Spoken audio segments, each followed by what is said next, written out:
Welcome back to the deep dive. Today we're diving into debt consolidation. It might surprise you to learn that your credit score isn't always the biggest factor. Right. We've got excerpts from two great sources today. Best Debt Consolidation Programs, that's for 2024, from incharge.org, and How to Pay Off Debt, 7 Practical Tips from Thrivent.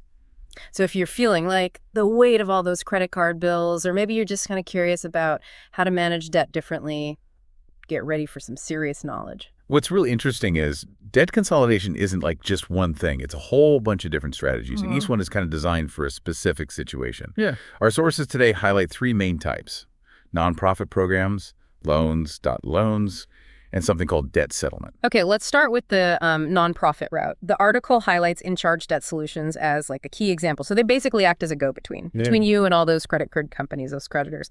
And they work to get you a lower interest rate. Exactly. And what's unique about this is they don't just look at your credit score. They look at your whole financial situation, like how much you're earning and your expenses, to create a payment plan that you can actually manage. That's really interesting, because I always thought you had to have like a perfect credit score to get any kind of debt relief. Yeah. So with InCharge, you could potentially get those lower interest rates. It said usually around 8%, even with, credit history, that's not the best. Plus, they also provide budgeting support and financial education, which, I think a lot of people could really use. Yeah, absolutely. It can be really helpful. But there are some things you got to think about, too, some trade-offs. Yeah. Like if you miss payments, Yeah.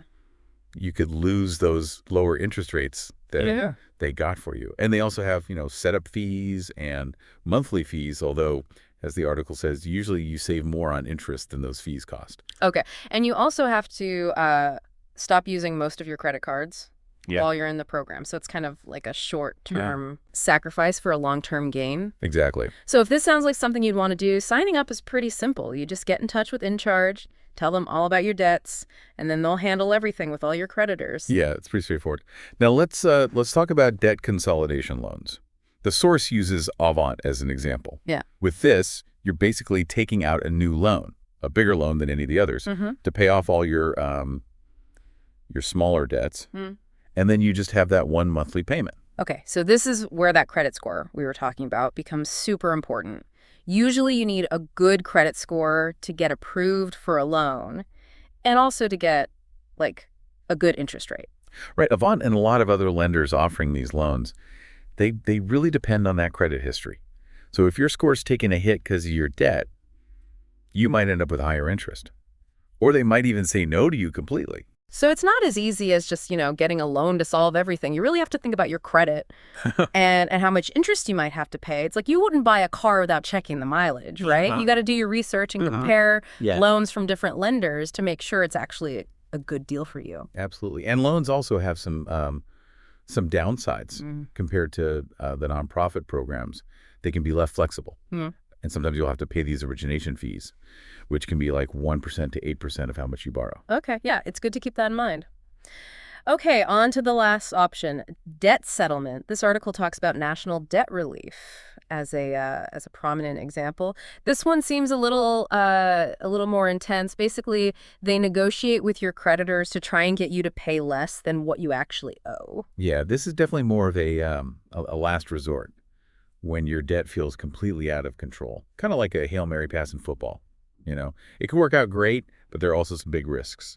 Okay, so less like a relaxing walk in the park and more like climbing Mount Everest. So what are the pros and cons? Well, if those negotiations work out, you could end up paying less than you owe, which could help you pay it off faster. And they could also get those creditors to stop calling you all the time. Okay, that sounds pretty tempting. But I'm guessing there are some serious downsides too, right? Yeah, you're right. Your creditors don't have to accept that lower offer. And while you're waiting for everything to get sorted out, the late fees and interest can really add up. Yeah. So you might not actually save that much in the end. So it's not a sure thing. And what about signing up for debt settlement? It seems a lot more complicated than the other option. Yeah, usually you have to set up this special account, an escrow account, where you put in money that National Debt Relief will use when they're negotiating with your creditors. It's like a way to show them you're serious about paying, and it gives them the money to make those settlements if the creditors agree. Okay, but it's important to remember that debt settlement can really hurt your credit score. And some states have a lot of rules about it, so you definitely need to do your research before you try it. Exactly. It can be a useful tool, Huh? but you really need to understand how it works. Yeah. And what could happen before you go that route. So we've talked about those three main approaches to debt consolidation. Now let's tap into that Thrivent article. How to pay off debt. 7 practical tips. One thing they said that really stuck with me was like understanding your total debt picture.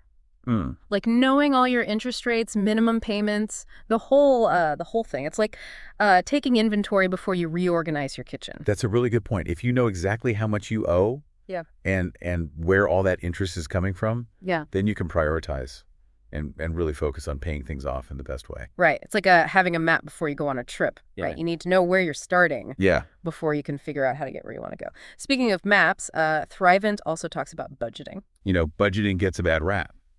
But it's not about, like, depriving yourself. Yeah. It's about making sure every dollar you spend is going towards something you actually care about. It's about taking control of your money. I like that. So it's not like a bunch of rules. No. It's more like a plan you make for yourself.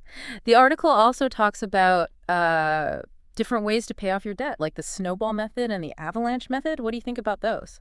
Well, both of them can work. Yeah. But it really depends on what works best for you. The snowball method is all about paying off your smallest debt first. It doesn't matter what the interest rate is. Yeah. You just want to get that small one out of the way. It can give you like a boost of motivation. Yeah. Because you're seeing results quickly. So it's like getting rid of clutter. So you have more space to deal with the bigger things. It can be a good way to stay motivated, especially if you're feeling overwhelmed. Exactly. And then you've got the avalanche method. With this one, you focus on the debt with the highest interest rate. So you'll end up paying less interest overall. Yeah. Even though it might take a little longer to see those results. So with snowball, you're like knocking out those little debts. Yeah. And with avalanche, it's more about taking down the biggest obstacle first. Exactly. It's interesting that they both get you to the same place eventually, but they use totally different approaches. Yeah. The most important thing is to find a method that you can actually stick with. And remember, life can be unpredictable. Like your income could change, Right. or you might have some surprise expenses pop up. So be ready to adjust your plan if you need to. Thrivent also says to use any extra money you get, like tax refunds or bonuses. Oh, yeah. Windfall. To pay off your debt faster. That's a great idea. Even if you can't pay off the whole thing at once, any extra payment you can make will help reduce the amount of interest you pay in the long run. It's like finding a shortcut on a road trip. You get to your destination faster. Okay, so we've got some good strategies, but what about those underlying reasons why people get into debt in the first place? The article says it's really important to figure that out, too. It's kind of like being a detective. Interesting. You got to find out why something happened. Right. Not just deal with the problem itself. Yeah, absolutely. You want to stop it from happening again. So think about what caused you to go into debt. Was it like impulse shopping? Maybe you were trying to live a lifestyle you couldn't afford, or maybe you just didn't know enough about managing your money. Yeah, it's like if you've got a leaky boat, you don't just want to keep bailing out the water. You got to find the hole and fix it. Exactly. Once you figure out what caused the problem, you can start making changes. Right. So it doesn't happen again. And don't be afraid to ask for help if you need it. A financial advisor can be a really great resource. They can help you make a plan that works for your specific situation. And helps you reach your goals. I like that. So as we're finishing up this part of our debt consolidation deep dive, I'm already feeling like a lot more confident about how to approach this strategically. But before we move on to the last part, I'd love to hear your thoughts on something we kind of touched on earlier. The potential downsides of debt consolidation. It's not like a magic solution, right? You're absolutely right. Debt consolidation can be a really powerful tool. But it's not going to fix everything overnight. You have to be committed to making it work. And you might have to make some changes to how you live. It's like anything else that's worth doing, right? You got to put in the effort and have a plan. Right. And sometimes you just got to, push through. So with that in mind, let's head into the last part of our deep dive, where we'll look at some more strategies and things to keep in mind as you're figuring out your own debt consolidation journey. Welcome back to the final part of our debt consolidation deep dive. We've covered a lot. But before we wrap things up, I want to talk about something we haven't really discussed yet, the emotional side of all this. Oh, that's a really good point. Debt can be so stressful, it can make you feel ashamed or like you're not good enough, but you're not alone. Yeah. And there's nothing wrong with getting help. Right. And I think that connects really well with what Thrivent said about like figuring out why you got into debt in the first place. It's not just about numbers and plans. It's about understanding what you were doing that might have caused the problem to begin with. Absolutely. Was it like spending too much without thinking? Or were you trying to, keep up with everyone else? Maybe you just didn't really know how to handle money. Yeah. And once you figure that out, you can start working on better habits and finding ways to deal with those situations differently next time. And remember, it takes time to make those changes stick. So be patient with yourself. Celebrate those small victories. And don't be afraid to talk to a financial advisor or a counselor if you need help. That's great advice. Now, going back to those strategies, the snowball and avalanche methods are good places to start. Yeah. But they're not the only options out there. Oh, right. The In Charge article mentioned a few others, like refinancing your debt, or transferring balances, or even working with one of those debt management companies to make a plan that's specifically for you. Each one has its own pros and cons. Like refinancing could get you a lower interest rate, but it might take you longer to pay it off. Yeah. Balance transfers are good if you've got like really high interest on your credit cards. Yeah. But they're usually fees. And those low interest rates don't last forever. So you really got to do your research and compare all the details to figure out which strategy is the right fit for you. It's like picking the right tool for the job. You wouldn't use a hammer to tighten a screw. And don't forget about those windfalls we talked about. That extra money you get from like tax refunds or bonuses. Those can really make a difference in how quickly you can pay off your debt. It's like giving your debt-paying engine a boost. So we've talked about different strategies and why it's important to understand what caused your debt, and we even touched on how this whole thing can make you feel. But before we go, I want to emphasize one really important takeaway. Debt doesn't have to control your life forever. If you have the right information and you make a plan and you're really committed to making changes, you can get back in control of your money and reach your goals. It's like going on a really tough hike. It might seem scary at first, but every step you take makes you stronger and more resilient. And remember, there are people who can help you along the way. Financial advisors, those debt consolidation programs we talked about, and organizations that can teach you about money management. You don't have to do this alone. That's so true.